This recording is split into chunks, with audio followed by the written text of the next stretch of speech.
মানহিতা বোতল রিসাইকেল করছে এবং প্রত্যেক বোতল রিসাইক্লিংয়ের সাথে সাথে সেইখানকার 0.5 লে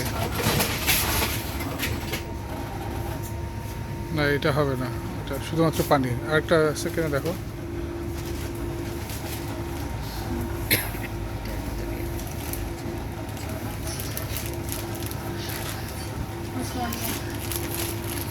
আর বোতল নাই না, ও 2.5 লে